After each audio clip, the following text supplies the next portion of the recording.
Hi friends, welcome to Abbas kitchen. இன்றைக்கி நாம் பரோட்டாக்கு சாப்பிடக்கூடிய சால்னாவை வீட்லேயே எப்படி ஈஸியாக செய்யலாம் அப்படிங்கிறத பார்க்கலாம். அதுக்கு நான் அடுப்பில் கடாய் வச்சுருக்கேன். கடாய் வச்சுட்டு 2 ஸ்பூன் அளவுக்கு எண்ணெய் சேர்த்துருக்கேன். எண்ணெய் சூடு வந்துருச்சு. அதில் அரை டீஸ்பூன் அளவுக்கு இஞ்சி பூண்டு சேர்த்துக்கலாம். இஞ்சி பூண்டு இந்த மாதிரி நல்லா வதங்கினதுக்கப்புறமா இதில் நம்ம வெங்காயம் சேர்த்துக்கலாம். வெங்காயம் நான் 1.5 வெங்காயம் எடுத்திருக்கேன். 1.5 வெங்காயத்தை மிக்சியில் லைட்டாக ஒரு பல்ஸ் மோடு கொடுத்து எடுத்திருக்கேன். அதை சேர்த்துக்கலாம்.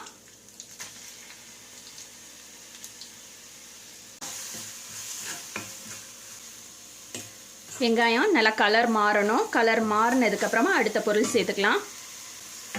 வெங்காயம் நல்லா வதங்கியிருக்கு. வதங்கின வெங்காயத்தில் கொஞ்சமாக நான் உப்பு சேர்த்துக்கிறேன். வெங்காயம் நல்லா கலர் மாறி இருக்கு பாருங்க. இந்த ஸ்டேஜில் நான் ஒரு பச்சை மிளகாய் சேர்த்துக்கிறேன். ஒரு தக்காளியை அரைச்சி வச்சுருக்கேன், அதையும் சேர்த்துக்கிறேன்.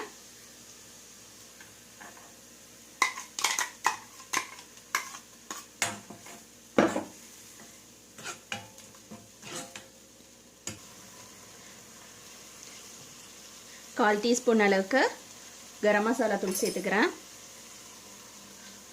1.5 டீஸ்பூன் அளவுக்கு மிளகாத்தூள் சேர்த்துக்கிறேன். உங்களுக்கு காரம் ரொம்ப பிடிக்கும்னா 1.5 டீஸ்பூன் அளவுக்கு நீங்கள் சேர்த்துக்கோங்க. காரம் கொஞ்சம் கம்மியாக பிடிக்கும் அப்படின்னாக்கா 1 டீஸ்பூன் அளவுக்கு சேர்த்துக்கோங்க.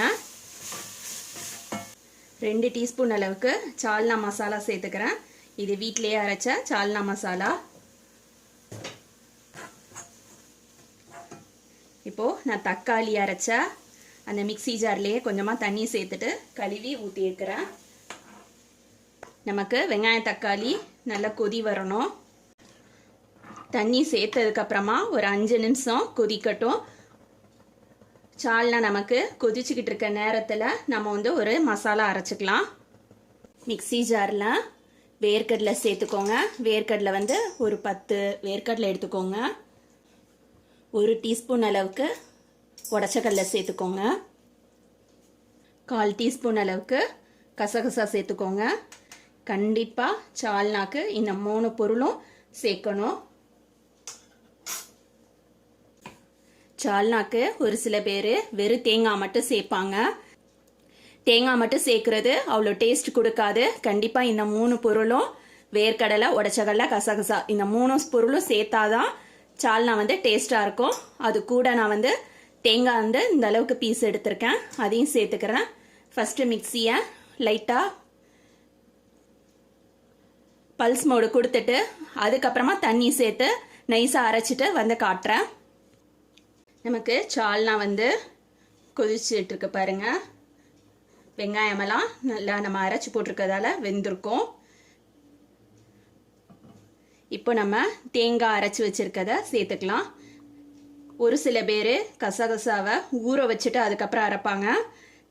தேவையில்லை. நான் எப்போதுமே கசகசா, வேர்க்கடலை, உடச்சக்கடலை எல்லாத்தையும் நல்லா மிக்சியில் பவுட்ரு மாதிரி ஆக்கிட்டு அதுக்கப்புறம் கொஞ்சமாக தண்ணி சேர்த்து நல்லா நைஸாக அரைச்சிருவேன். கசகசா அரைஞ்சிரும். இப்போ இதை சேர்த்துக்கலாம்.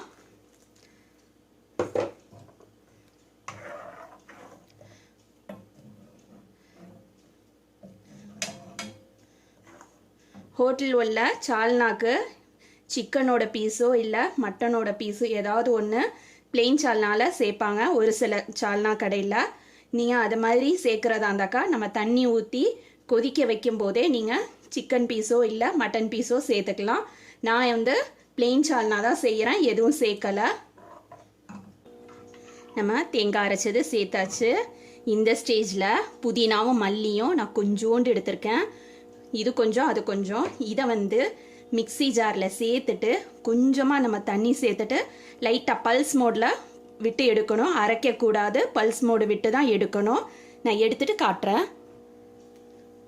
இங்கே பாருங்கள், பல்ஸ் மோடில் விட்டு எடுத்திருக்கேன். லைட்டாக தான் தண்ணி சேர்த்துருக்கேன். நான் தண்ணி நிறையலாம் சேர்க்கலை, அரையலை, ரொம்பலாம் அரையலை, நைஸாலாம் லைட்டாக ஒன்றும் பாதியமாக தான் அரைஞ்சிருக்கு. இதை நம்ம சால்னால சேர்த்துக்கலாம். நம்ம சால்னால வெறும்ன சும்மா கட் பண்ணி போடுறத விட இந்த மாதிரி நம்ம புதினாவையும் மல்லியையும் லைட்டாக பல்ஸ் மோடு விட்டு எடுத்து சால்னால சேர்க்கும்போது சால்னா வந்து நல்ல வாசனையாக இருக்கும். லைட்டாக ஒரு கொதி வந்ததுக்கப்புறமா அடுப்பு ஆஃப் பண்ணிடலாம். நம்மளோட சால்னா ரெடி ஆகிடும். வெங்காயம் தக்காளி அரைக்கிறதுக்கு அந்த பொருள் எல்லாம் எடுக்கிறதுக்கு 5 நிமிஷம் ஆகும். அதுக்கப்புறமா நம்ம சால்னாக்கு வெங்காயம் தக்காளி வதக்குறதுக்கும் கொதிக்க விட்டு தேங்காய் அரைச்சதை ஊற்றுறதுக்கு எல்லாத்துக்கும் சேர்த்து ஒரு 5 நிமிஷம் ஆகும். டோட்டலாக 10 நிமிஷத்தில் சூப்பராக நம்ம வீட்டிலையே சால்னா செஞ்சிடலாம். ஹோட்டல்லாம் வாங்கணும்னு அவசியம் இல்லை. நம்ம எல்லாம் சேர்த்ததுக்கப்புறமா கொதி வந்துருச்சு. கொதி வரவும் அடுப்பு ஆஃப் பண்ணிடுறேன். பாருங்கள், 10 நிமிஷத்தில் நம்ம வீட்டிலையே சால்னா ரெடி ஆகிடுச்சு. கண்டிப்பாக நீங்களும் உங்கள் வீட்டில் ட்ரை பண்ணி பாருங்கள். இந்த சால்னா பிடிச்சிருந்துச்சுன்னா உங்களோட ஃபீட்பேக்கை கமெண்ட்டில் கொடுங்க. தேங்க்ஸ் ஃபார் வாட்சிங்.